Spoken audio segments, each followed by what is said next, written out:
김종배 진행자가 휴가를 가서 어제와 오늘 대신 진행하고 있는 변상욱 기자입니다. 이태원 참사 나흘째였던 어제죠. 참사 발생 약 4시간 전부터 현장에서 위험 상황을 알리는 119, 112 신고가 쏟아졌다는 사실, 그리고 그 구체적인 내용의 녹취록이 공개가 됐습니다. 서울시장, 경찰청장, 이상민 행안부 장관의 사과가 이어졌지만 녹취록을 본 시민들은 막을 수 있었던 참사가 아니었냐는 공분을 다시 키우고 있습니다. 이태원 참사에 대한 여당 원내 지도부의 입장을 들어보려고 합니다. 장동혁 국민의힘 원내 대변인을 전화로 연결해 보겠습니다. 장 대변인님 나와 계시죠? 예, 안녕하세요. 예, 안녕하십니까? 장동혁입니다. 네.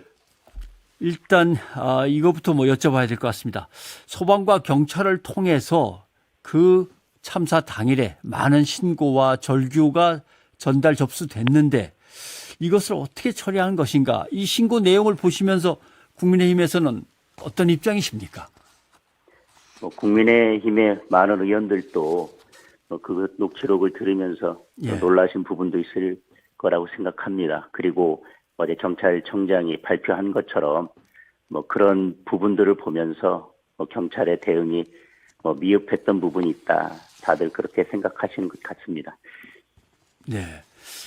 일부 언론 보도에 따르면 물론 112 신고 녹취에 해당되는 문건은 11건으로 돼 있지만 실제로 들어온 것은 112로만 한 70하고도 9건이 더 있었다.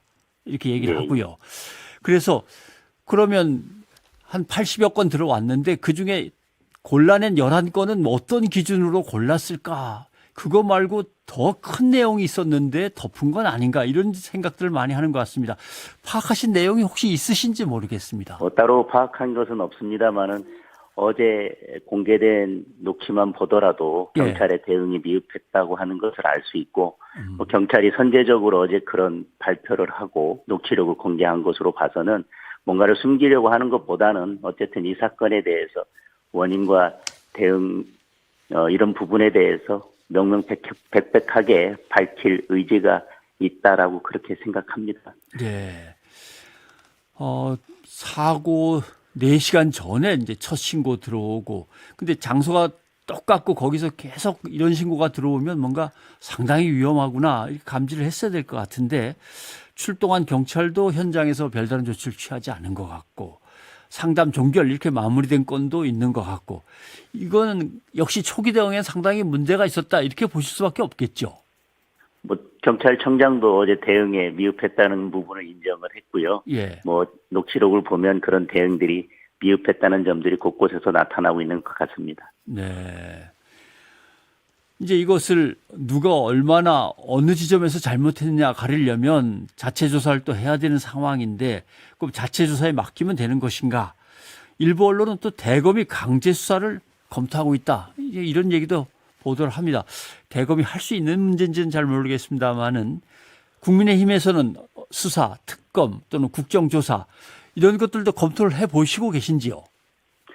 어제 녹취록이 공개가 됐고 경찰청장의 발표가 있었기 때문에 오늘부터 그 부분에 대해서 어떤 논의가 있을지는 좀 지켜봐야 될 것 같습니다. 다만 어제도 이야기했지만 원인이나 또 앞으로의 대응책에 대해서는 여야 정 협의체든 어떤 식으로든 국회 내에서 기구를 발족시켜서 사고 원인을 분석하고 앞으로 이런 안전사고에 대한 사회 안전망을 종합적으로 점검하고 그에 대한 대책을 마련하는 기구를 발족시키겠다고 하는 의사는 어제 이제 발표를 했고요.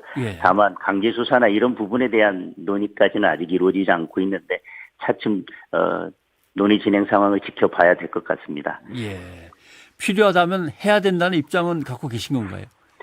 지금 이런 여러 가지 상황들이 변화가 있으니까요. 그거에 맞춰서 필요한 그 어떤 조치든 이루어져야 된다고 생각을 합니다. 네. 아무튼 국민이 뽑은 대표들이시니까 국민이 이렇게 희생을 크게 당한 데 대해서는 좀 명명백백하게 잘 밝혀서 다시는 이런 일이 없도록 좀 해주셨으면 좋겠습니다. 그런데 경찰청과 이제 행안부를 비롯한 정부의 대응 때문에 또 논란이 일고 있습니다. 이태원 참사 직후에 경찰청이 주요 시민단체 동향을 파악해서 내부 문건을 작성했다라는 사실이 알려졌습니다. 내용 중에 참사가 대통령 집무실 이전에 따른 관저 문제와도 연계될 수 있다. 뭐 또는 정권 퇴진 운동으로 진보단체가 사태를 끌고 갈 수도 있다. 뭐 이런 내용이 들었습니다. 그러면 결국 정권과 심기 경호에만 신경을 쓰지 국민이 이렇게 참사를 당하는 데는 오히려 신경을 덜 쓰고 경찰이 이래서 되냐.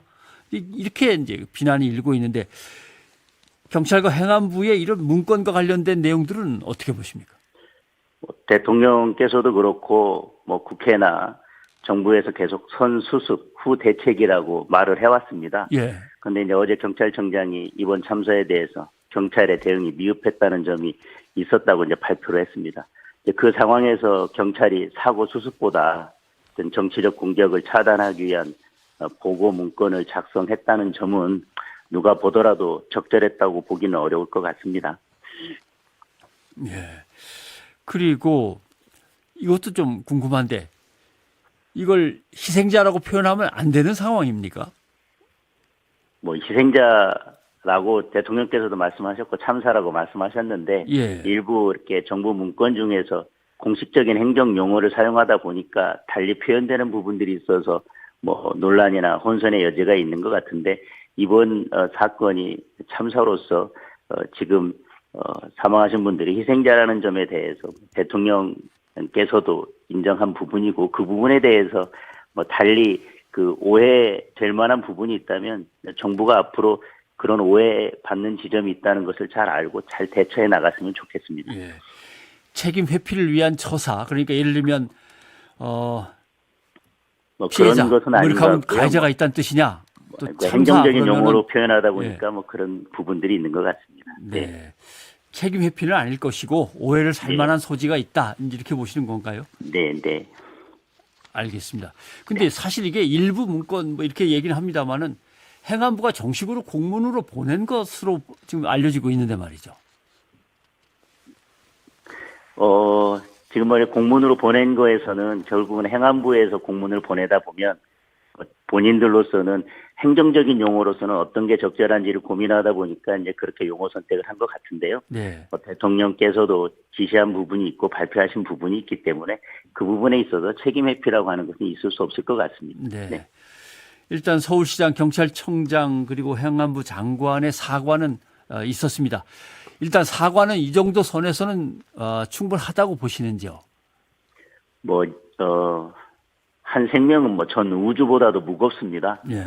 150명 넘는 국민들이 사망해 이른 이런 참사에 대해서 뭐 어떤 사과, 누구의 사과가 그 무게에 맞다고 할 수 있겠습니까? 어떤 사과가 있더라도 그것이 뭐 충분하다고 할 수는 없을 것 같습니다. 그러나 지금 단계에서 그렇게 행안부 장관이나 서울시장이나 경찰청장이 사과한 것은 이런 참사에 대해서 정부가 적절히 대응하지 못했다는 점에 대해서 국민들한테 말씀드리고 그 부분을 국민들께 뭐 밝힌 부분으로 이해해 주시면 좋겠습니다. 네. 지구촌 전체가 지금 이 참사를 주목하고 있고 또 다른 외국인 희생자까지 많이 나왔기 때문에 상당히 좀 심각하게 다뤄야 될 문제인데 국무총리의 부적절한 처신도 계속 문제가 되고 있습니다. 역시 뭐 그냥 행안부 장관이 맨 처음에 설명해서 문제가 됐던 그 부분을 그냥 계속 반복해서 설명하면서 뭐 10만 명이 있다고 하더라도 뭐 이념 차이가 없고 정치적인 의도가 없으면 위험이 없다고 판단해서 그렇다 등등. 그다음에 군중의 어떤 흐름에 대해서 제도적인 허점이 있어서 그렇다 이런 얘기들인데 사실 이번 참사를 바라보는 시각이나 아니면 어떤 입장에 근본적인 문제가 있는 거 아닌가. 좀 총리를 국회에서 불러가지고 좀 단단히 좀 야단을 치시면서 뭔가 입장을 따져 물으실 의향은 없으신지요? 뭐 앞으로 예산도 해야 되고요. 예. 각 상임위가 열릴 거고 하기 때문에 국회에서 총리가 출석하는 기회에 그 부분에 대해서 따져 물을 시간들은 앞으로 충분히 있다고 생각합니다. 아마 예. 이제 사고 수습이 마무리되면 뭐 국회에서 여야를 막론하고 그 부분에 대해서 뭐 질의하면서 그 부분은 점검해 나가고 또 그에 대한 뭐 질의도 할 것이라고 생각을 합니다. 네. 예.